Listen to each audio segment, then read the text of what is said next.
안녕하세요. 삼성서울병원에서 신경안과 진료를 담당하는 박경화입니다.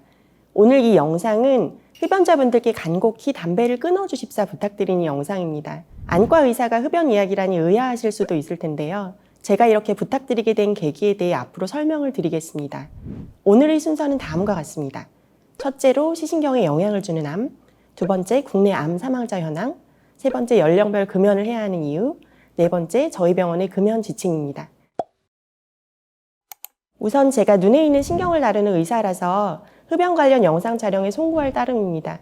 하지만 이렇게 금연을 부탁드리게 된 것은 저희 외래에 오신다면 무조건 금연부터 하셔야 하기 때문에 그게 첫째 이유고요. 또 한 가지는 저희가 체감하는 심각한 현장 상황을 아직 질병이 안 생긴 분들께도 전하고 싶었습니다. 신경안과 외래에는 눈의 신경에 문제가 생겨서 시야가 흐려지거나 사물이 두 개로 보이는 분들이 오십니다. 환자분들이 오시면 저희는 먼저 원인 찾는 검사를 합니다.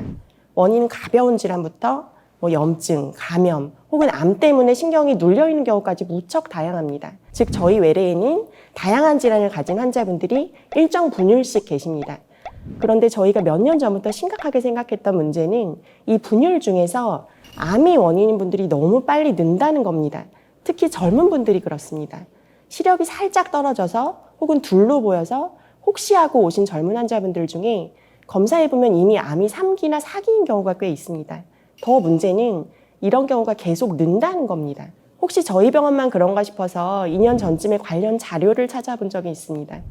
당시에 20대에서 중증 암 발생이 45% 더 늘었다는 자료가 있었습니다. 조사 기간이 단 4년이고 5개 중증 암만 조사한 것이었습니다. 무수히 많은 다른 종류 암이나 질환이 있는 걸 고려하면 실질적으로 현재 젊은 세대는 과거 세대에 비해 그래프가 보여주는 것보다 더 높은 확률로 중증 질환을 얻고 있을 겁니다. 그리고 그런 상황 때문에 흡연자분들의 운명도 과거와 달라집니다. 20대, 30대 젊은 흡연자분들이라고 하더라도 불과 몇 년 뒤를 장담할 수 없게 되고 있습니다. 실제 진료 현장에서 그런 상황을 목격하고 있기 때문에 오늘 흡연에 대해 말씀을 드리게 됐습니다. 우울한 이야기 전에 먼저 긍정적인 도표를 2개 보여드릴게요. 그간 과학 발달로 여러 질환의 사망률이 줄었습니다. 대표적으로 뇌혈관, 간, 고혈압, 그리고 위암 관련 사망률이 줄었습니다. 과학 발달이 사망률을 크게 줄인 거죠. 흡연율도 보시면 전체 흡연율이 일단 대폭 줄었습니다. 여기까지가 좋은 도표입니다. 그럼 이제 다른 도표 하나를 보여드릴게요. 보시면 암 사망자가 매년 계속 늘어납니다.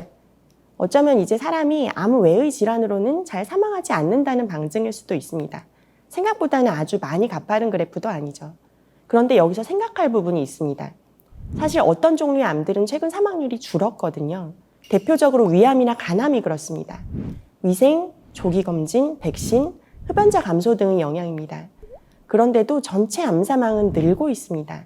왜냐하면 저희가 어떻게 해볼 수 없는 암들이 계속 늘기 때문입니다. 유방암 환자 수는 매년 가파르게 늘고 있고 흡연자 감소로 연간 발생률은 줄었지만 폐암 환자 수도 계속 누적 중입니다. 특히 증가하는 폐암 환자 중 30%는 흡연 경험이 없습니다. 여기엔 흡연 외의 여러 요소가 영향을 줍니다. 일례로 대기오염을 들어볼까요? 한 과학재단에서 22 마이크로그램의 초미세먼지는 매일 1개비의 담배 흡연과 같다고 발표한 적도 있습니다. 1살짜리 아기도 공기는 피할 수가 없기 때문에 어릴수록 긴 누적 기간을 갖습니다. 물론 과거에도 대기오염이 상당히 심했던 때가 있습니다. 하지만 문제는 현재 굉장히 다양한 위험 요소가 우리를 둘러싸고 있다는 겁니다. 50대 이상 되시는 분들에 대해서 좀 더 구체적으로 보겠습니다. 암 발병률은 50대 때부터 기하급수적으로 올라갑니다. 물론 심혈관 호흡기 질환도요. 이 연령대에서 금연하면 평균 수명이 5년 길어진다고 합니다. 5년 덜 살고 담배 피워도 될까요? 아니요. 이런 정보에서 함정은 바로 평균에 있습니다. 평균은 그 집단 내부가 바로 균질한 것처럼 착시를 주거든요. 하지만 요행이 오래 버티고 사신 분들이 여기 포함되기 때문에 필연적으로 수명을 수십 년 손해보는 분들도 존재합니다. 그리고 더 중요한 건 이 평균치들이 과거 데이터를 바탕으로 한다는 겁니다. 앞서 말씀드린 여러 가지 문제 때문에 평균 수치들은 앞으로 더 변할 겁니다. 모든 질병 확률이 가파르게 올라가는 50세 이상에서는 하루라도 빨리 담배를 완전히 끊으셔야 합니다. 그러면 20에서 40대는 어떨까요?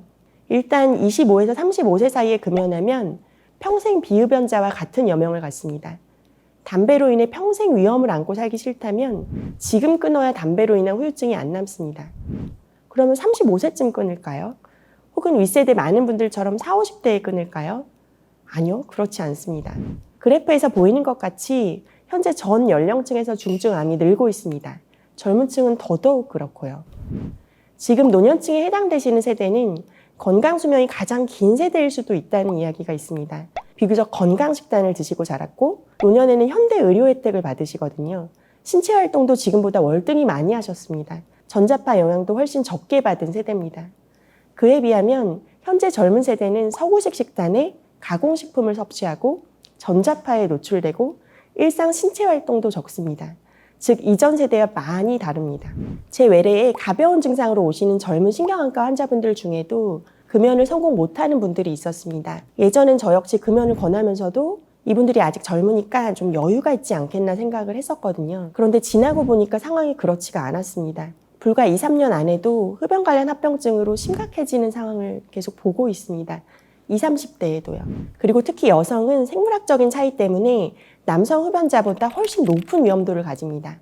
폐암이나 혈관 질환, 다른 폐질환과 관련해서도 남성에 비해 2배 더 위험합니다. 그러니 더더욱 금연하셨으면 좋겠습니다. 마지막으로 삼성서울병원의 금연 지침을 간단히 소개해드립니다. 정확한 금연일을 정하시고 함께 할 동료를 구한다면 더 좋습니다. 가지고 있는 담배는 모두 버리시고 재떨이, 성냥, 라이터도 다 버리십시오. 입이 심심할 때는 껌이나 채소, 물을 드시고요. 이런 노력으로 흡연을 하지 않았다면 자신에게 그에 따른 상을 주시면 좋습니다. 운동을 함께 하시면 당연히 더 좋고요. 금연의 긍정적인 면을 늘 떠올리십시오. 배고픔을 흡연 욕구로 오해하시기 쉽기 때문에 규칙적으로 식사하시는 걸 권해드립니다. 본인이 금연중인 것을 주위 사람들에게 널리 알리는 것도 중요합니다.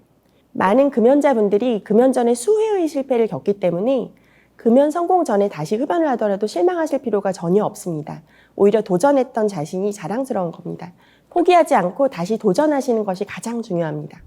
오늘은 이렇게 안과의사인 제가 금연이 왜 필요한지에 대해 말씀드렸습니다.